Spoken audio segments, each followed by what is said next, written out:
Selamat pagi, Pak. Pagi Pak Komang, ketemu lagi. Gimana, sehat? Alhamdulillah sehat terus, masih strong. Kabar baik ya hari ini ya? Oh baik, udara cerah. Iya.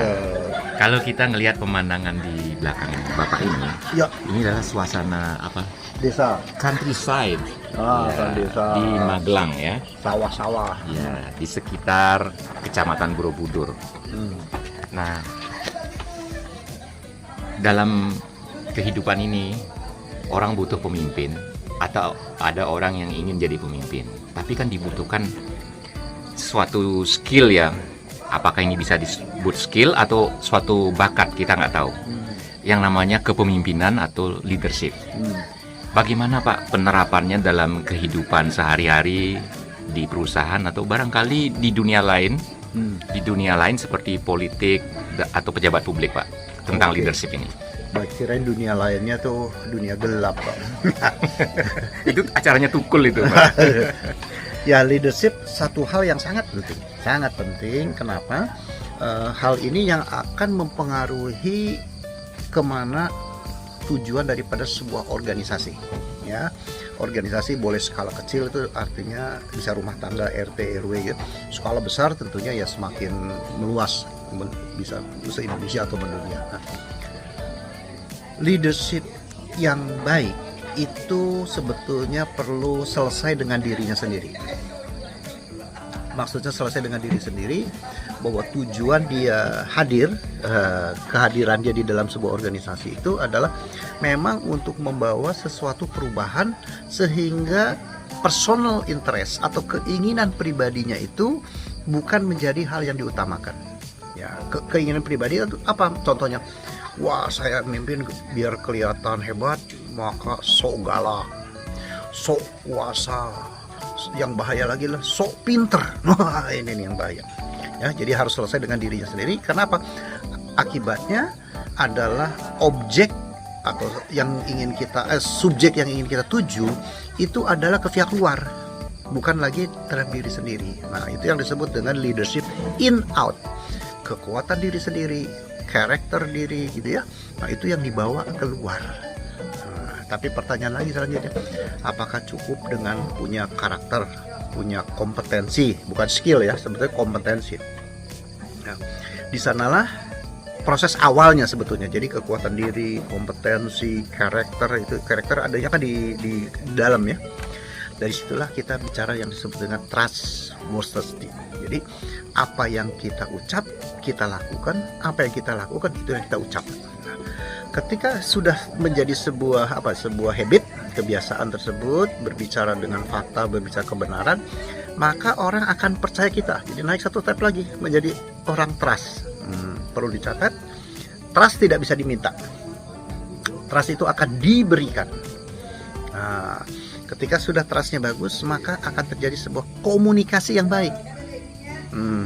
Dengan komunikasi yang baik, nah gitu ya, akibatnya apa? Kita punya understanding, kepemahaman. Nah, kenapa penting? Ketika kita sudah sama-sama memahami, saling memahami, gitu ya, saling memahami, terkadang kita punya kata-kata mungkin kurang tepat, tapi bisa dimaklumi. Atau kita punya pikiran lain, dia bisa memahami. Nah, itu yang disebut understanding. Ketika naik sudah pada level understanding, disitulah yang disebut dengan leadership yang sesungguhnya. Itu Mas Komang.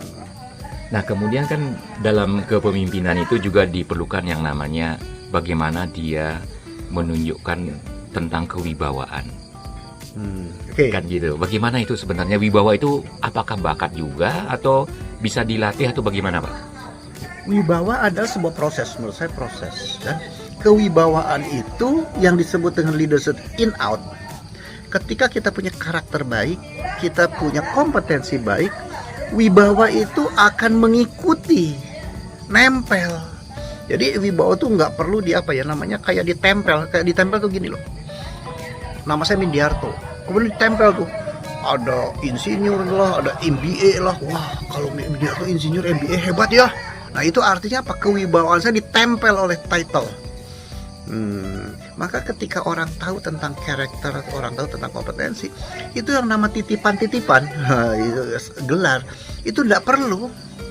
Karena apa? Karena wibawa itu muncul dari mana ya tadi, dari basic gitu, ya basic kompetensi dan karakter. Jadi menurut saya tidak bisa wibawa itu adalah hanya berdiri sendiri. Wibawa itu adalah akibat.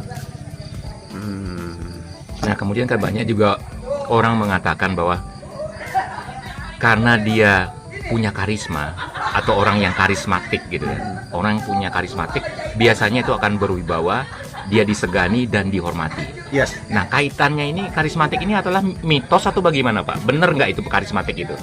Karismatik bukan mitos, itu adalah sebuah pengkondisian atau persepsi.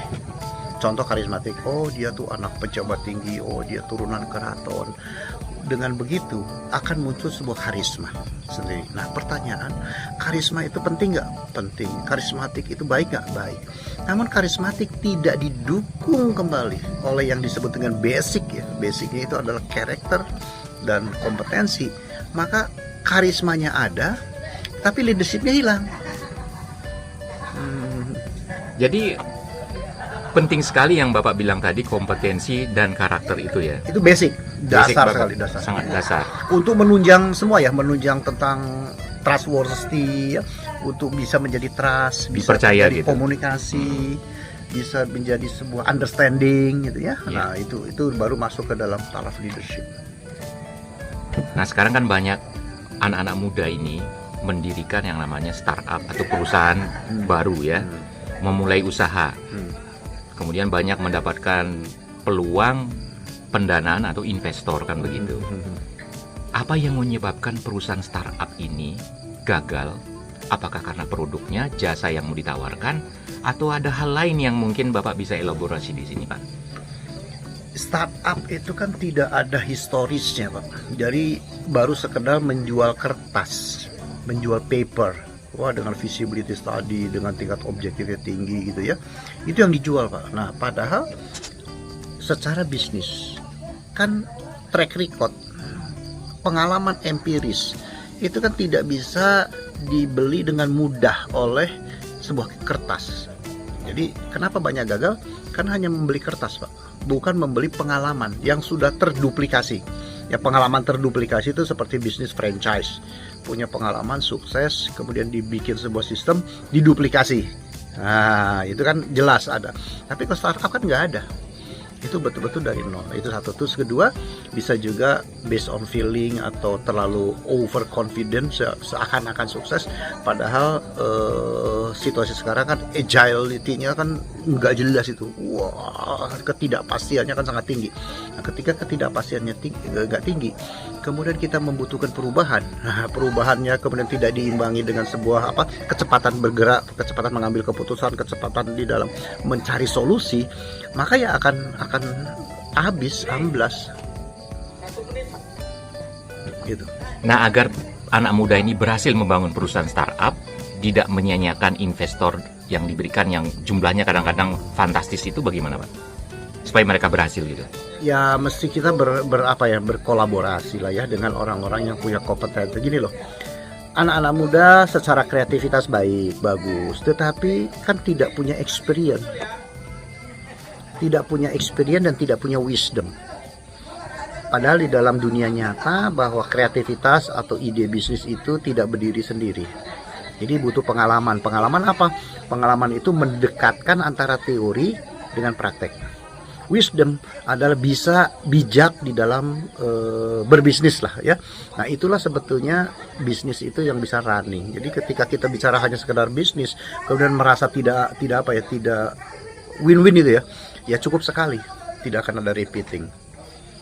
Terima kasih Pak Minggato. Oke. Pak, jempolnya Pak, jempol Pak.